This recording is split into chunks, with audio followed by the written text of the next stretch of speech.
5 seconds. In our strategy of development, we want growth and greater equality.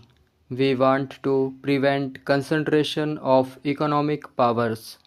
That is why we must help in public sector as well as the cooperative sector to grow, both absolutely and in relation to the private sector. Cooperatives combine the good points of both the public sector and the private sector. They give a voice and sense of participation to the ordinary man. They are based on voluntary union and democratic control. At the same time, they can take full advantage of modern large scale management. If I may say so, the cooperative way is a civilized way of working, providing as it does the means of diminishing large scale ownership by individuals and groups, but without sacrificing the advantages of big units essential for the application of modern science and technology. The cooperative thus bridges the gap between the small unit and technology. Dreams cannot become realities unless they are material factors by which we can implement them. It is only through science and technology that we can supply these material conditions. Even the so-called advanced countries assign a major role to cooperatives. Therefore, I feel they fulfill a more extensive economic function than we are normally aware of. In most European countries, as well as in the United States, cooperation is the ruling principle of agriculture. In Japan, cooperatives are a big force. Whether it is agriculture or industry or the services, cooperatives have made spectacular progress since 1950-51 when we took up planning. I find that the total agricultural credit dispensed by cooperatives was only rupees 300 million in that year, while last year the figure rose to rupees 3,450 million. Over the same period, the working capital of all cooperatives has grown nearly 9 times. I am particularly impressed by the great strides made by this movement in agricultural processing and marketing sectors.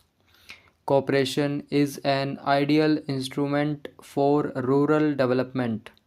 In the Government of India, cooperation is part of the same ministry which looks after agriculture, community development, and food. But cooperation has a vital role in urban areas as in rural areas. All over the world, urbanization has led to the erosion of people's ability to live a well adjusted corporate life. People might reside together in cities, but they are isolated and lonely and do not seem to live together. Our cooperators should devote more attention to the consumer movement. The utility of consumer cooperatives is not limited to the fight against rising prices. We have another fight hardly less important, which is that for equality. Cooperatives can ensure quality in what is produced much better than private trade can. We need much greater participation by cooperatives in banking, In our country, banking has largely remained the preserve of the affluent at any rate of the middle class and above, not only in its control but even in its reach. It has cared more for the big man than the small man. Only rarely do we find the common people having recourse to banks. Lately, agricultural cooperatives in some areas have begun advancing credit against an approved production program instead of the security of land. A well-run cooperative banking program can finance a large number of small entrepreneurs, such as graduates who want to set up small industries, etc. Cooperative banks can also attract small savings, especially if they go to the people instead of expecting them to come to them, waiting long hours and filing forms.